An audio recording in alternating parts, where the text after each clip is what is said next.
Bonjour Thierry Van de Putte, vous êtes député fédéral pour l'Open VLD, hein, bien évidemment partisan d'Alexander De Croo, libéral flamand comme vous. Vous êtes par ailleurs bourgmestre de Oeilhart en Brabant flamand. Je vous salue Patrick Prévost, député fédéral socialiste, vous habitez Soignies.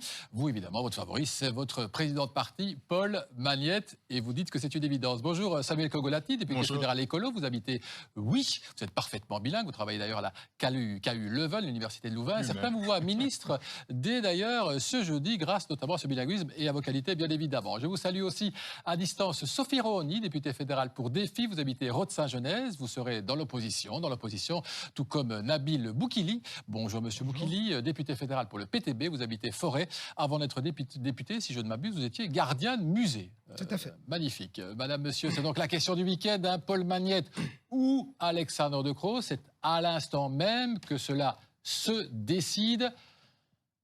Monsieur Van de Putte, c'est fait pour Alexander De Croo. J'écoutais vendredi une émission à la télévision flamande où Koen Geens, vice-premier ministre CDNV, avait à le dire, c'est qu'est-ce, c'est De Croo. Je n'ai pas d'informations, je ne suis pas autour de la table, mais ce qui est le plus important, c'est le contenu. Oui, on va parler du contenu, je vous assure. Là maintenant, le casting, un Premier ministre, c'est très important. Hein, c'est de la personne qui, quand même, quelque part, symbolise, qui figure le gouvernement. Donc, il tient la corde, Alexander De Croo, il a quand même la capacité de mener un groupe de politiciens. Il l'a prouvé dans le passé. Donc, il serait un très bien... Et les indications, c'est quoi? C'est lui, il tient l'accord pour l'instant? J'ai pas d'indication, donc ça sera décidé dans un accord global, je suppose, et pas... Enfin, c'est aujourd'hui, nous dit-on, hein, l'accord global, il est temps, hein, puisque si on va avoir un gouvernement jeudi, il faut que les partis se prononcent sur ce gouvernement, donc ça doit être quasiment fait demain dans la soirée. Hein. Oui, demain à la soirée, ça doit donc ça va très vite. Monsieur Boukili, vous préférez Monsieur Magnette ou Monsieur De Croo? Mais moi, tout d'abord, en fait, j'aimerais dire que dans tout ce que j'entends autour de moi, c'est après 500 jours de négociations, 490, le débat principal aujourd'hui, c'est qui va être Premier ministre. C'est important. Oui, c'est important, mais je pense que les gens d'abord ont besoin de savoir qu'est-ce qu'il y a dans cet accord de gouvernement. Ça, on va en parler dans un instant. Donc ici, voilà. Mais sur la question du Premier ministre, ce qui est le plus important, c'est l'accord de gouvernement. Est-ce que cet accord va répondre aux besoins? Est-ce qu'il va répondre aux appels de 26 mai? Voilà, vous abstenez là-dessus. Je pensais quand même qu'un parti de gauche comme vous allait dire, évidemment, Paul Magnette. Même ça, vous ne dites pas. Si le fait d'avoir un Premier ministre socialiste était une garantie pour avoir une politique sociale et de gauche, ça serait ici en Belgique. Je me rappelle, moi, de M. Durupo, où on a exclu 50 000 chômeurs. Ce n'est pas une garantie, donc moi, je me prononcerai sur le fond. D'accord. Patrick Prévost répond dans un instant, mais tout d'abord, Sophie Rohoni, vous trouvez que ce serait pas mal d'avoir un quatrième Premier ministre francophone, ou vous dites comme M. Yambon, ça suffit comme ça? Non, je pense que le débat, il n'est pas là. La priorité aujourd'hui, c'est véritablement d'avoir un vrai gouvernement qui dispose d'une vraie majorité, d'un vrai budget, d'un vrai plan de relance pour relancer notre économie et aussi pour soutenir toutes celles et ceux qui aujourd'hui se battent littéralement pour garder leur emploi et leur entreprise. On en parle dans un instant, je vous assure, Mme Rohoni, on en parle dans un instant. J'essaye quand même de terminer là-dessus. Avec vous, M. Prévost, vous entendez le PTB qui dit un gouvernement dirigé par un socialiste, ça n'est pas nécessairement un gouvernement de gauche. M. Yambon qui dit qu'il est temps d'avoir un Premier ministre néerlandophone. Vous en pensez quoi? Est-ce que Paul Magnette a les compétences pour être Premier ministre? Évidemment. Est-ce que la famille socialiste est la première famille du pays? Oui, mais je pense que la question du casting, c'est la question qui doit arriver en bout. Et pour l'instant, il y a d'accord sur... Vous dites que c'est aujourd'hui que ça va se passer? Évidemment, mais je pense que pour l'instant, les négociations sont toujours en cours. Je pense que les gens attendent en tout cas qu'on réponde aux défis socio-économiques, aux défis climatiques. Il y a évidemment un accord de gouvernement... Donc vous ne répondez pas. Paul Magnette, vous demandez le poste? Lui-même a dit, je suis disponible. Je pense que ce qui fait justement que les citoyens peuvent se désintéresser de la politique, c'est justement ce sentiment qu'on essaie de discuter casting avant de discuter de fond. Il va falloir avoir des postes. M. Kogolati, avoir quand même une personne qui figure le gouvernement, c'est très important. C'est lui qui peut donner un nouvel élan. C'est quand même... absolument crucial, vous ne trouvez pas? Évidemment que le ou la première ministre est éminemment sera important. dans le prochain gouvernement. Évidemment, nous serons dans le prochain gouvernement. Mais je trouve qu'il est exactement indécent de parler maintenant de petits postes, absolument. Après 490 jours de crise, Nous vivons la plus grave crise économique depuis la Seconde Guerre mondiale. La pandémie n'est pas encore vaincue. La planète brûle, littéralement. On voit les feux en Californie. Donc vous ne répondrez pas là-dessus. Mais un écolo pourrait être Premier ministre, pourrait créer la surprise. Pourquoi pas, mais je pense que le plus important aujourd'hui, c'est de répondre aux vraies préoccupations. Eh bien, allons-y alors. Alors, puisque vous ne voulez pas parler de ça, je le respecte évidemment. Moi, je pense qu'effectivement, une personne qui dirige un gouvernement, c'est important. On verra donc plus tard. Parlons de ce qu'on sait effectivement déjà de ce gouvernement Vivaldi, de ce prochain gouvernement Vivaldi. Je lis dans la note de formation ceci, faire contribuer les épaules les plus larges, c'est-à-dire, j'imagine, les plus riches. On va vers un impôt sur les grandes fortunes, dit Van den Put? Je n'ai pas d'informations là-dessus, mais notre parti n'est pas pour. Parce qu'aujourd'hui, les épaules les plus larges portent déjà la société. Quelqu'un qui gagne beaucoup, il paye en pourcentage plus que quelqu'un qui gagne beaucoup moins. Donc, il y a déjà ce système qui est là. Le taxe des riches en France, ils ont essayé d'implémenter cela, ça n'a pas marché. Donc, je trouve que on doit aussi regarder ce qui s'est passé en France. S'il y a quelque chose qui ne marche pas, qui ne fonctionne pas, que les gens vont déménager, il ne faut pas l'implémenter. Pas d'impôt sur la fortune. Monsieur Cogolati, on parle de ça, je répète, faire contribuer les épaules les plus larges. C'est vrai qu'on se dit, dans ce cas-là, ça pourrait être un impôt sur les grandes fortunes. Je crois que c'est un constat tout à fait objectif de dire simplement qu'aujourd'hui, les travailleurs portent effectivement beaucoup trop de charges, notamment fiscales, et donc il serait tout à fait normal d'imaginer et de créer, de construire un monde fiscal beaucoup plus juste. Et ce que nous voulons ici, c'est autour de la table, trouver un compromis. Effectivement, ce n'est pas simple, ce n'est pas simple de trouver un compromis. Parce qu'effectivement, du côté de l'OpenVLD qui sera partenaire avec vous, c'est tout à fait. Et je pense que nous pouvons trouver des solutions ensemble pour établir une justice plus équitable, fiscale, effectivement, pour les gens. Ce serait quoi? Vous avez une idée concrète pour qu'on voit un peu à quoi s'attendre?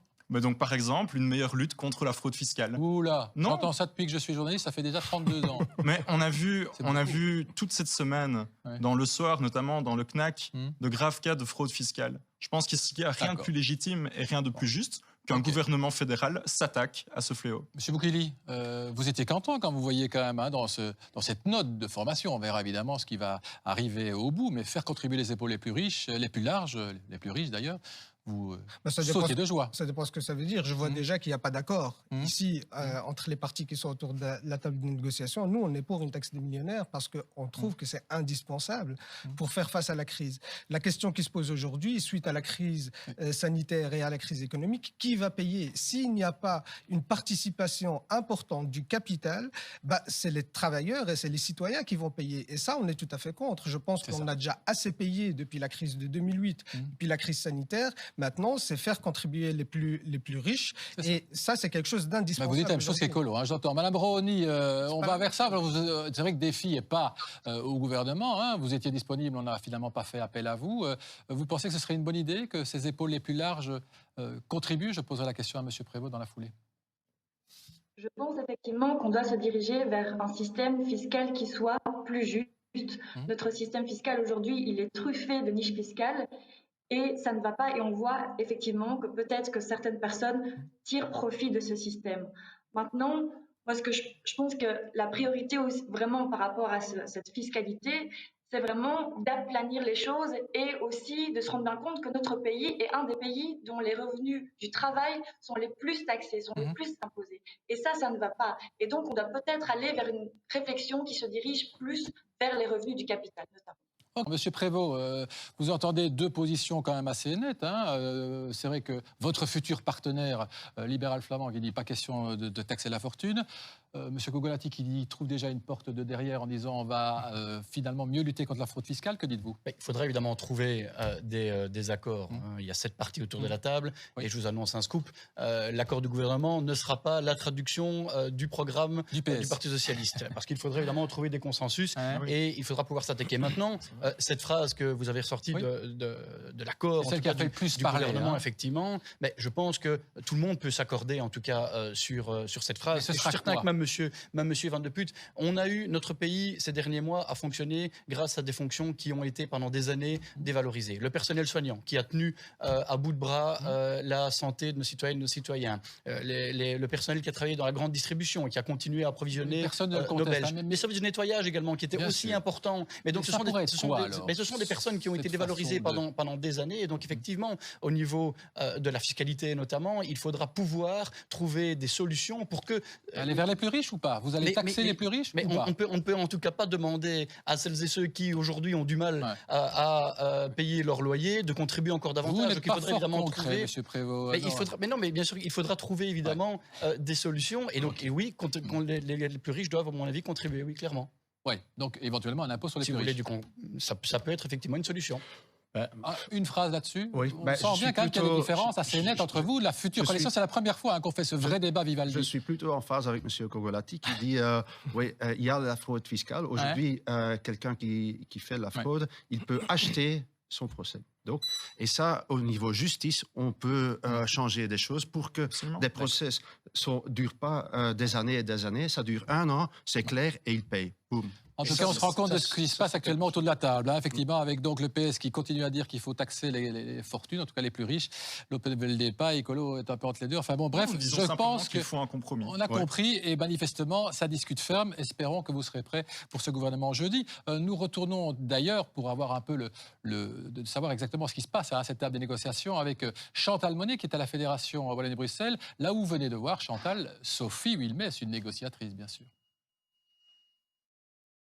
Oui, la Première ministre Sophie Wilmès qui s'est montrée très discrète. Elle est arrivée par une porte dérobée. Alors, apparemment, il y a un mot d'ordre qui est de ne pas s'exprimer en ces heures déterminantes. Mais avec mon caméraman Gilles Renard, on a quand même posé la question à la fois sur l'état des négociations et le nom du futur Premier ministre. Je vous propose d'écouter Sophie Wilmès. Ça avance bien les négociations, mais je pense que vous devez être informés que nous nous sommes engagés à ne faire aucun commentaire sur les négociations. Je suis une femme de parole, donc je n'en ferai pas. Mais je vous souhaite une belle fête de la Fédération Wallonie-Bruxelles. Ce sont vos derniers jours de Première ministre ? Nous verrons bien, nous verrons bien. Ce n'est pas ça qui doit présider à nos discussions. Je pense que le fond est beaucoup plus important. Et un 4e Premier ministre francophone, c'est pas trop pour la Belgique et les Flamands ? Nous verrons bien. Comme je vous l'ai dit, nous sommes engagés à ne pas parler des négociations et donc de ça aussi. Donc vous me permettrez de garder ma parole.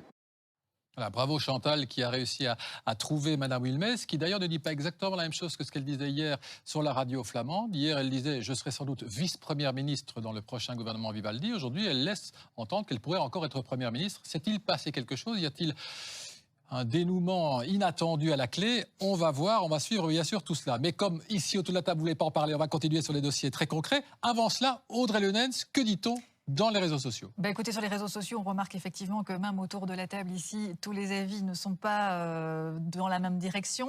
Il y a aussi Tarek El Alabi qui nous dit c'est une guerre politico-politicienne, voire des discussions de bac à sable. Le souci, c'est que l'intérêt personnel de la plupart des politiciens prime sur l'intérêt général. On ne nous fera pas croire que c'est le pays qui les intéresse. Ce sont certains postes clés. Et il ajoute j'aurais aimé que les négociations soient publiques. C'est effectivement, certains le disent, qu'effectivement, il faudrait que les négociations soient publiques. Mais continuons sur les points tout à fait concrets pour qu'on sache exactement ce qu'on va avoir comme programme ce jeudi. Encore un point délicat, ferme-t-on toutes les centrales nucléaires en 2025 ?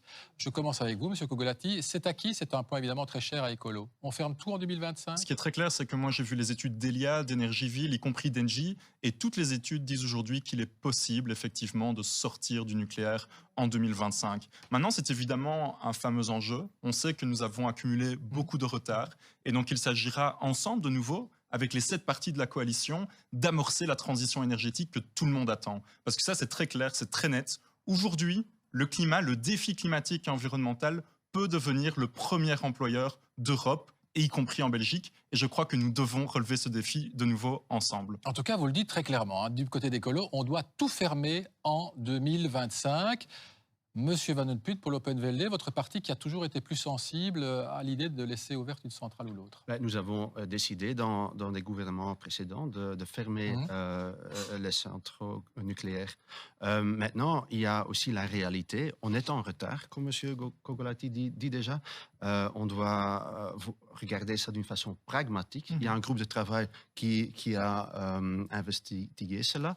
Et pour nous, ce qui est important, c'est que ce n'est pas important de fermer tout en 2025, à vous entendre. Garantir l'électricité pour les citoyens, ça c'est le plus important, à un prix qui n'est pas plus haut qu'aujourd'hui. Ça sont deux choses. C'est possible de fermer les centrales avec ces conditions que vous mettez en place ? On verra.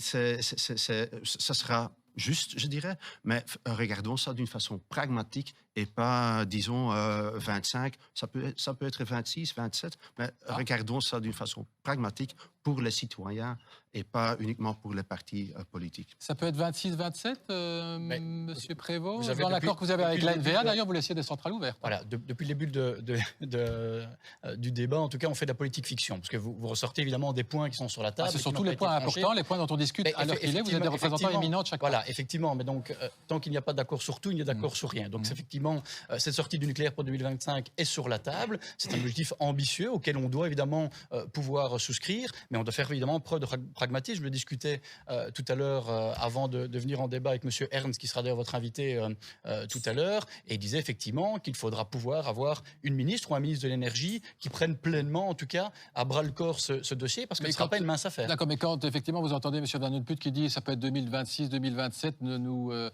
fixons pas sur une date du côté de M. Kogolati. Je suis quelqu'un d'assez pragmatique et vous le savez maintenant, donc c'est vrai qu'idéalement je n'aime pas m'enfermer dans des agendas. Maintenant, l'avantage de s'enfermer dans un agenda, c'est aussi de permettre d'avoir une politique beaucoup plus volontariste. M. Boukili, ça a l'air d'être fichu là pour 2025. Hein. Les deux partis très importants, un des deux livrera le Premier ministre, Open VLD et PS, disent que ce ne sera sans doute pas 2025. Vous savez, M. de Borsu, moi j'attendrai d'abord de voir l'accord du gouvernement parce que je n'ai aucune confiance dans les négociations qui sont aujourd'hui. Pourquoi vous n'avez pas confiance? Ce sont des partis démocratiques qui ont une majorité. Je vous donne un exemple. Je prends la question de la pension à 65 ans. Pendant la campagne électorale, les partis de gauche, Écolo, PS, ils ont défendu, ils ont dit que la pension à 65 ans, ça serait une condition pour monter dans une majorité. Ça, c'est pas tout à fait exact. Hein. J'ai fait le débat électoral le tout dernier et j'ai posé la question à M. Di Rupo, qui était à l'époque président du PS, en lui demandant est-ce que vous n'entrez pas dans un gouvernement qui maintient la pension à 65 ans? Il m'a dit ce n'est pas le problème. Pendant la campagne électorale, il a été clairement dit juste avant les élections que ce n'était pas une condition sine qua non pour monter dans un gouvernement. Il l'a dit dans ce studio. Précisément. Il a dit autre chose sur un autre studio. Il a été interviewé. Je vous donne simplement une information. Oui, tout à fait, mais il a dit que c'était une condition et on voit que cette condition, elle est passée à la poubelle. Aujourd'hui, comment les gens peuvent faire confiance à ces négociations alors que les promesses électorales, tous les partis présents autour de la table des négociations promettent des choses et ils font tout à fait le contraire. Aujourd'hui, le gouvernement qu'on va avoir, ce n'est rien d'autre qu'une Suédoise bis. Alors qu'après... Mais la Suédoise, c'est le gouvernement NVA, libéraux et CDNV. Pourquoi c'est une sur le fond, est-ce qu'il y a un retour sur la loi qui bloque les salaires? Est-ce qu'il y aura une augmentation de salaire? Est-ce qu'on peut l'acter ici? Est-ce qu'il y aura une taxe des millionnaires? Non. Est-ce qu'il y aura un retour sur la pension à 65 ans? Non. Tous ces éléments-là qui ont été mis en place par la Suédoise restent en place aujourd'hui avec la Vivaldi. Il n'y a pas de changement. Alors que pendant la crise du coronavirus, tous les partis autour de la table n'arrêtaient pas de dire que plus rien ne sera jamais comme avant. Et aujourd'hui, on continue exactement la même politique que ces 30 dernières années. Donc vous êtes très déçu à vous entendre. Absolument, parce que je pense que les éléments pour lesquels les gens ils ont voté le 26 mai, ça veut dire un changement de paradigme, un changement de politique, ça n'a pas été entendu. On continue les mêmes discussions dans la même direction, la même logique, et on discute des postes plus que de fond. Ça, c'est nous qui décidons de parler de postes. Hein. Je ne sais pas s'ils discutent plus de postes à la table. Mais on va aller chez Sophie Rony. Vous participez et vous partagez la même analyse assez négative, bien sûr, du PTB. Je vais répondre à votre question très concrètement sur le nucléaire. Je pense qu'il y a deux signaux très importants qui ont été lancés par les électeurs lors des dernières élections fédérales. D'une part, c'est d'avoir des partis qui respectent leurs engagements. Et d'autre part, c'est d'aller vraiment vers une véritable transition énergétique. Les citoyens s'inquiètent de manière très légitime du réchauffement climatique. Et donc, pour répondre à ces deux signaux, qu'est-ce qu'il faut faire? Il faut effectivement respecter notre engagement de sortir du nucléaire en 2025. Mais pour cela, oui, il faut dans le même temps avoir une politique de transition énergétique qui soit véritablement ambitieuse, tant au niveau fédéral qu'au niveau des entités fédérales. Merci beaucoup. On va retourner à la Fédération Relais de Bruxelles. Chantal Monet, encore des personnes autour de vous? Ou ici des choses importantes pour avoir un peu l'ambiance? Elle n'est pas encore prête. On va d'abord aller chez Audrey. Si Chantal est possible, nous irons juste après. Alors la sortie du nucléaire, ça fait réagir évidemment sur nos réseaux sociaux. John Smith nous dit voilà, c'est un peu du n'importe quoi. On demande aux gens de passer aux voitures électriques, ce qui devrait faire exploser notre consommation électrique, et en même temps, on veut sortir du nucléaire. Est-ce que c'est réaliste? C'est l'une des questions effectivement que l'on nous soumet sur le Facebook en direct. Et puis d'autres réactions aussi actuellement, et je vais essayer de la retrouver. Voilà. Daniel qui nous dit pendant qu'on ne bouge pas pour le climat lui bouge pour nous et bientôt rien ne sera plus important car ce sera trop tard. Donc on voit, le climat, ça suscite de nombreuses réactions toujours sur Facebook en ce moment. Et manifestement autour de la table. On continue quand même à avancer autour de la pension à 1 500 €, net ou brut. C'était aussi un dossier extrêmement important. Qui veut s'exprimer d'abord là-dessus, M. Kogolati? On va vers cette pension à 1 500 €, net ou brut? C'est effectivement un dossier important et chaud qui est sur la table. Et c'est super important. Vous savez, juste après les élections, j'ai continué le porte-à-porte, bien après la campagne. Et j'ai continué à aller dans la rue, y compris en Flandre, à Denderleeuw, à Ninove, à Ham, dans le fin fond du Limbourg, pour comprendre quelles étaient vraiment les vraies préoccupations des gens. Et effectivement, la pension, 1 porte sur 3, c'est ce qui ressortait. Et donc, je crois que c'est effectivement important. Ce sera net ou brut alors, les 1 500 €, ce sera net ou brut? Mais c'est important de se battre effectivement pour une pension digne. Maintenant, c'est un sujet qui est autour de la table, des négociations. Et donc, vous comprenez bien que, évidemment, je ne vais pas mener ce débat à la place de ceux qui sont pour le moment en pleine discussion. Oui, on a vraiment envie d'y être, parce que manifestement, il se passe des choses très importantes en ce moment autour de ces négociations, avec des dossiers très importants pour les gens. Pour répondre quand même à ce qui a été dit par le PTB, vous n'avez pas tenu vos promesses, pension à 65 ans alors que vous promettiez, pension qui reste à 67 ans alors que vous promettiez 65. Sur la pension à 1 500 €, vous allez au moins tenir vos promesses?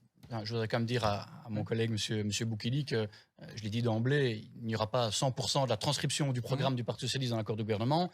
Mais au niveau du PTB, il y aura 0%, parce qu'il n'y a pas eu d'acceptation, en tout cas, de venir autour de la table, même au niveau wallon. Donc je pense qu'à un moment donné, quand on met les mains dans le cambouis, quand on essaye de trouver une solution, on doit aussi accepter de devoir faire des compromis et de ne pas pouvoir passer en force avec 100% de son programme. Maintenant, effectivement, il faudra que ce gouvernement comprenne qu'il faut relever les basses pensions, singulièrement des personnes qui ont eu une carrière complète, puisque ces 1 500 € concernent en tout cas les personnes qui ont une carrière complète, il faut le dire, mais ce sera net ou brut, c'est ça manifestement? C'est effectivement l'objet. Donc nous sommes en train de discuter ici, d'autres, à d'autres niveaux de pouvoir, sont en train de négocier et de discuter pour savoir si c'est tenable d'avoir ces 1 500 € net ou brut. En tout cas, la nécessité, c'est de relever les basses pensions.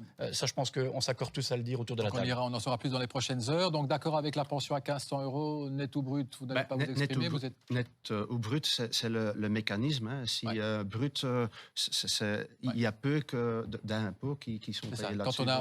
Mais ça se décide pas. Et pas de nouveaux impôts, c'est aussi très important pour l'Open VLD. Il n'y aura pas de nouveaux impôts à partir de maintenant? Oui, c'est ce que vous dites. C'est ce que nous mettons sur la table. Vous êtes sûr? Donc il n'y aura pas de nouveaux impôts, pas de Je ne suis pas 100% sûr, mais notre président Egbert Lachart, il lutte pour ça, parce qu'aujourd'hui, on est déjà champion du monde pour les impôts, donc on ne va pas les augmenter. On doit trouver d'autres solutions pour... Donc pas de nouveaux impôts. Je demande quand même très rapidement tour de table. D'accord avec ça, du côté d'écolo, M. Kogolati? Je m'adresse au parti de la future majorité. Justice fiscale, pas de nouveaux impôts? Pour moi, justice fiscale. Donc c'est pas aussi sûr que ça. Oui, il pourrait donc y avoir de nouveaux impôts, en tout cas une différence des transferts d'impôts vers les personnes qui ont les épaules les plus larges. C'est un peu ça que vous dites? Non, simplement, il y aura plus de justice fiscale. Et donc ça, là-dessus, en tout cas, je crois qu'on est tous d'accord. Pas de nouveaux impôts? M. Prévost, pas de nouveaux impôts? Je pense que la justice fiscale est vraiment un point qui nous accorde tous. En tout cas, on a envie clairement que les personnes qui n'en ont pas les moyens arrêtent de contribuer autant et puissent récupérer en tout cas du pouvoir d'achat. J'aimerais réagir sur un élément, si vous permettez. 10 secondes, s'il vous plaît. Très vite, sur la question de se mettre autour de la table.